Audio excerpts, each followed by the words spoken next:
You ever have that one friend who always ends up dating people way hotter than they should? That's Eli. I love the guy, don't get me wrong. He's smart, funny, magnetic in his own right. But his type? Tall, gorgeous, and almost intimidating. Like the kind of guy you'd see walking out of a Calvin Klein ad with a jawline sharp enough to open a box. So when he invited me to this rooftop party and said, "I want you to meet someone," I already knew it was coming, I just didn't expect him. His name was Luca. I still remember the moment I saw him. Black button down, sleeves rolled up, collar a little open like he didn't give a shit, tan skin catching the sunset just right. He was standing there with a glass of wine in his hand, laughing at something Eli said, and my stomach did this weird dip I couldn't explain. "Hey," Eli grinned, grabbing my wrist and pulling me over. "Noah, this is Luca. Luca, meet my favorite pain in the ass." Luca turned, smile easy and confident, and held out his hand. "Noah, I've heard a lot about you." I shook his hand, told myself not to grip too tightly, not to look too long. "Hopefully all good things. All interesting things," he said with a smirk. And then he looked at me. Really looked. It was just a second. 2, max. But there was something in his eyes, like curiosity mixed with something heavier. Something I didn't want to name. That was the first time I caught him staring. At first, I thought maybe I was imagining it. I mean, he was dating my friend. Eli was standing right there. But all through that night, I kept catching Luca's eyes drifting my way. Over drinks, during group photos, even while Eli was talking to someone else. And the weird part? He didn't look away when I noticed. That stare, it wasn't flirty. Not obviously. But it lingered. Like he was trying to figure something out about me, like I had said something without saying anything. I didn't say anything to Eli, of course. I told myself it was nothing. People look. People are friendly.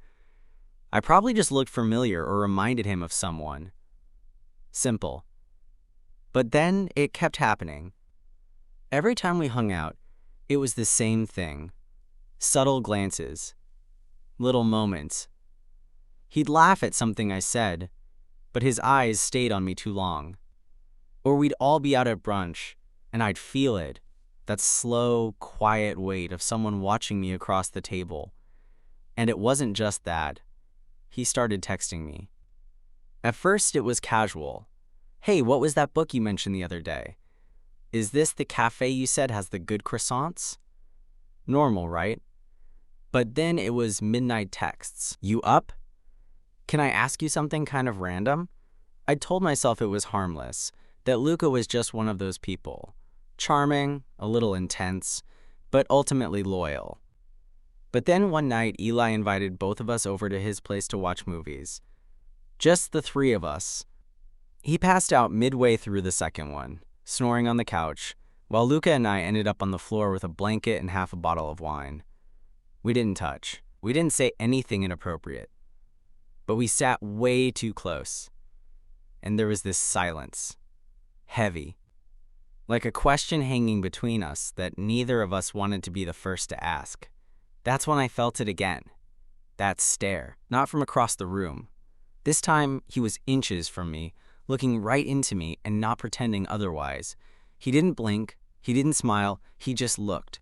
And I didn't look away. We stayed like that for what felt like forever. Just sitting side by side on the floor, the glow from the TV flickering across his face, his eyes locked on mine like he was trying to read every word my silence was saying. I could feel the heat rising in my cheeks, the faint pulse in my throat. I wasn't sure if it was from the wine or the way his gaze was so damn intense it made my skin tingle. I wanted to say something, anything, but my throat felt dry, words tangled up in nerves I hadn't expected. Finally, Luca broke the silence. "You're different," he said quietly, voice low but steady. Not like I thought. Different how? I managed, trying to keep my voice steady too, though it felt like I was walking a tightrope. He shrugged, eyes still fixed on me. "I don't know. You don't put on a show. You don't try to be someone you're not. It's Refreshing. I chuckled nervously. Well, I'm no mystery. No, you're not. He smiled then, a little softer this time. But maybe that's why I keep staring. I blinked, heart hammering. What does that mean? Before he could answer, Eli groaned and shifted on the couch. Hey, lovebirds, save it for later, he mumbled without opening his eyes. We both laughed, the tension breaking, but the moment lingered in the air between us like a secret waiting to be uncovered. Later that night, after Eli had fallen asleep, Luca and I found ourselves alone in the kitchen, grabbing water like teenagers caught sneaking out past curfew. He leaned against the counter, close enough that I could feel the heat radiating from him. I wanted to look away, but something kept me rooted there, staring back. I can't stop looking at you, he said, almost like a confession. My breath caught. Eli's great, he really is, but I don't know, there's something about you, something I'm trying to figure out. Do you think I know what that is? I asked, voice barely above a whisper. He looked down for a moment, then back up, eyes dark and searching. I don't know yet, but I want to find out. I wanted to say no. I wanted to tell him this was wrong, that Eli was my best friend, that whatever this was, it couldn't happen. But the truth was, I didn't want to stop him from looking. The days after that kitchen moment were a whirlwind of confusion and stolen glances. Every time I caught Luca's eyes on me, it was like electricity shot through my veins, thrilling and terrifying all at once. I told myself to pull away, to keep my distance. Eli was my friend. I owed him that much. But Luca didn't make it easy. One evening, we all met up at Eli's place again. The three of us were sprawled on the couch, watching a comedy, laughing at the dumb jokes Eli made, but I felt it. Luca's eyes flickering to me more often than to the screen. At one point, Eli went to the kitchen to grab another round of drinks, and suddenly it was just Luca and me. Our knees brushed. I tensed, heart hammering. He smiled, that same quiet, knowing smile. You ever think about what it'd be like? Us? I laughed nervously, looking away. No, man, you're dating Eli. I'm not that guy. He leaned a little closer. Neither am I swallowed hard. What does that even mean? He looked at me like I was the only person in the room. It means I'm not just here for Eli. Not really. The room felt too small. The noise from the TV faded into nothing. Luca, I started, voice shaking. He reached out, his fingers just barely grazing my arm. Don't stop me, he whispered. It was like a switch flipped inside me. All the things I'd buried, the attraction, the curiosity, the endless what-ifs, came rushing to the surface. I didn't stop him. That night changed everything. We didn't say much after that. No big confessions, no wild declarations, just a quiet understanding that everything was about to get complicated, if it wasn't already. That night, I couldn't sleep. I lay in my bed replaying every glance, every touch, every word. I knew what Luca was doing. He was crossing lines, pushing boundaries. And I knew I should have stopped him. But part of me didn't want to. The next day, I avoided Eli like the plague. I needed space to think, to sort through the mess inside my head. But Luca wasn't giving me much room. He texted me all day. Little messages that were innocent on the surface, but loaded with something else. Thinking about last night. I can't stop looking at you. We need to talk. When I finally replied, my fingers trembled as I typed. We can't. His answer came quickly. Why not? I didn't know how to explain the tangled mess of loyalty, desire, fear, and guilt that held me back, so I didn't. Later, we ended up face to face at Eli's favorite coffee shop, the place where we'd all met countless times before. Luca looked at me like I was both a puzzle and the answer. Look, he said quietly, I don't want to hurt Eli, but I can't lie to myself anymore. I'm drawn to you. Every time I look at you, it's like I'm waking up. My heart broke a little. I wanted to believe him. I wanted to believe there was something real between us. But there was Eli too. And I didn't know how to choose. The weight of the situation crushed me. I was caught between loyalty and desire, friendship, and something new, something dangerous. I started avoiding Luca, avoiding Eli, avoiding the whole damn mess. But life has a way of forcing things into the open. One night, Eli called me, voice cheerful and unsuspecting. "Hey man, you coming over? Jordan can't make it tonight. It'll just be us." I hesitated, but said yes. When I got there, Eli was buzzing with excitement, talking about a trip he'd planned for the three of us. Jordan wasn't there, but Luca was looking casual, almost too casual, like the tension between us was a secret only we shared. We settled in, the night rolling forward with laughter, drinks, and that familiar easy vibe, but beneath it all, the undercurrent pulsed. At one point, Eli excused himself to take a call, leaving Luca and me alone in the living room. I felt his eyes on me again. This time, he didn't look away. He reached out, brushing my hand lightly with his fingers. "Why do you keep pushing me away?" he whispered. I swallowed hard. "Because I can't hurt Eli," he smiled sadly. "Maybe you already have." After that night, everything felt like it was hanging by a thread. I couldn't pretend anymore that Luca's glances weren't pulling me in, or that the way he touched my hand wasn't electric. Every moment alone with him was a battlefield, between what I wanted and what I knew was right. I kept asking myself, what would Eli think? How would this change everything? One afternoon, Luca showed up at my apartment unannounced. I wanted to tell him to leave, but the look in his eyes stopped me. We sat on the couch, just the two of us, the silence thick but comfortable. "I'm tired of hiding," Luca said, voice low. "I'm tired of pretending I don't want this." I swallowed the lump in my throat. "Neither am I." And then, without thinking, I leaned in. Our lips met. Soft at first, hesitant, but then with a hunger that surprised me. In that moment, everything else disappeared. No Eli. No guilt. Just us. But as the kiss broke, the reality crashed back down. "This can't go on," I whispered. Luca nodded, his hand lingering on my cheek. "I know, but I don't want to stop." The days that followed were a haze of stolen moments and half-truths. We both knew what we were risking, but neither of us could stop. Every time I saw Eli, the guilt knotted in my stomach. Every time Luca's eyes found mine, the pull was undeniable. One night, Eli caught us, not in a dramatic way. No shouting, no betrayal thrown in his face. Just a quiet, heavy moment when our eyes met and everything spilled out without words. His expression wasn't what I expected. Hurt, yes. Confused, definitely. But beneath it all, there was something else. Something I hadn't expected. Understanding. "We all want things," Eli said softly. "Things don't always make sense." He looked at Luca and then at me. "Just don't lie to me." That night changed everything. We had to be honest. With each other and ourselves. It wasn't perfect. It wasn't easy. But it was real.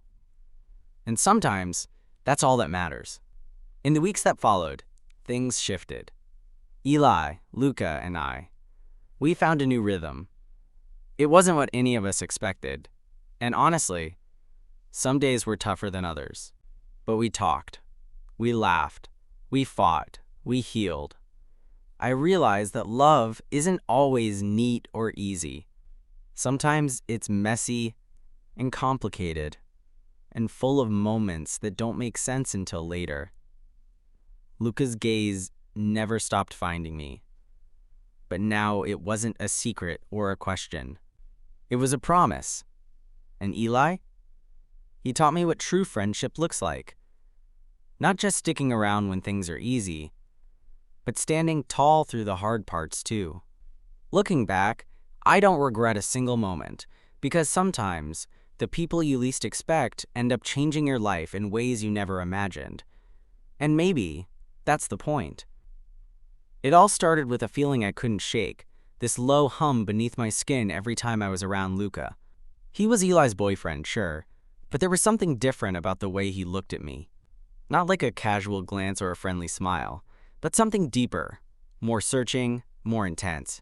The first time I noticed it, we were all at that rooftop party Eli loved so much. The city sprawled beneath us like a glittering sea, the sky turning a deep purple as night settled in. Eli was the life of the party, joking and charming like he always did, and Luca stood beside him, that easy smirk plastered on his face. But when our eyes met, his and mine, something shifted. For just a moment, it felt like the world stopped spinning, like we were the only two people there. His gaze didn't flicker away. It lingered, slow and deliberate, as if he was memorizing every detail. I tried to convince myself it was nothing. Maybe he was just nervous meeting Eli's best friend. Maybe I was imagining it. But then the second time came, and the third. And each time it became harder to pretend it didn't mean anything. We started texting after that party. At first, just casual stuff, asking about a book I was reading, recommending a playlist, things that felt perfectly normal on the surface. But underneath, every message was loaded with something unsaid, a silent question hanging between the lines. I told myself I had to keep boundaries. Eli was my friend, and Luca was his boyfriend. Nothing could happen. But the more I tried to push those feelings down, the stronger they became. One night, Eli invited us over to watch movies. Just the three of us. By the time Eli passed out on the couch, snoring like he always did after a few drinks, Luca and I were left alone. The air between us was thick, charged with something neither of us had the courage to name. We sat close on the floor, the blanket draped over our legs, and I felt his hand brush mine. It was a light touch, nothing overt, but it set my skin on fire. Then, without a word, Luca leaned in, and our lips met. It was soft at first, tentative, like we were both testing the waters. But as the second stretched, the hesitation melted away, replaced by something urgent and raw. When we pulled apart, I was breathless. My heart thundered in my chest, a chaotic mix of excitement and guilt. "This can't happen," I whispered. "I know," Lucas said, his voice low, "but I can't stop thinking about you." The next morning, everything felt surreal. I wondered if I'd dreamed the whole thing, but Lucas' texts told me otherwise. "Last night changed everything." One read, "We need to figure this out." And so, the impossible dance began, trying to balance friendship, desire, and the fear of breaking something that felt precious. The morning after that night, everything felt like a storm waiting to break. I couldn't focus on work, on school, or on anything except the way Luca's lips felt on mine, the heat of his hand lingering on my skin like a brand. But more than that, I was terrified. Terrified of what this meant. For me. For Luca. For Eli. I knew Eli trusted me. We'd been through too much together to risk destroying that. But every time I thought about telling him, my heart clenched. How do you explain something like this? How do you confess that your best friend's boyfriend is the one you want, even though you know it's wrong? Luca and I started sneaking moments whenever we could. Quick texts, stolen glances, secret meetings that felt like walking on a razor's edge. Each time we met, the tension between us exploded a little more. There were words left unsaid, touches held too long, and a craving for something neither of us dared admit out loud. One afternoon, Lucas showed up at my place unexpectedly. I wasn't ready. I didn't want to see him. But there he was, standing on my doorstep with that same smirk and those eyes full of something raw and real. "I can't do this," I told him, voice shaking. "We're playing with fire." He stepped inside, closing the door behind him softly.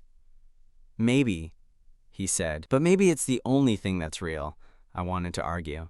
I wanted to say no, but instead, I let him in. We talked for hours about everything and nothing, about the lies we were living, the masks we wore, and the feelings we buried deep inside. It was exhausting and exhilarating all at once. That night, Luca stayed over. We didn't rush. We didn't pretend. We just sat together in the quiet, the weight of everything between us, a silent presence. But the guilt never left me. Every time I heard Eli's laugh or saw him smile at Luca, I felt like I was tearing something apart, something beautiful and fragile. And the worst part? I was falling for Luca. Hard. I never thought I'd find myself in a situation like this, caught between two people I cared about, with no clear way out. The guilt was suffocating. Every smile Eli threw Luca's way felt like a knife twisting in my chest. Every time Luca's eyes found mine across the room, it was like a silent plea, and I didn't know how to answer. One night, everything came to a head. We were at Eli's apartment, just the three of us. The air was thick, the usual easy camaraderie strained under the weight of unspoken truths. Eli was distracted by his phone, and I caught Luca watching me, that familiar intensity burning in his gaze. I wanted to run, to hide, to pretend none of this was happening. But instead, I froze. That's when Eli looked up. Our eyes met, his, mine, and then Luca's. The silence stretched, heavy and unbearable. "Is there something you guys want to tell me?" Eli's voice was calm but laced with a sharp edge. Luca swallowed, and I could see the conflict flicker across his face. We didn't mean for this to happen," he started, but it did. I felt my heart break in two. Eli didn't yell, didn't storm out. He just looked at us, at me, with a sadness that cut deeper than any anger could.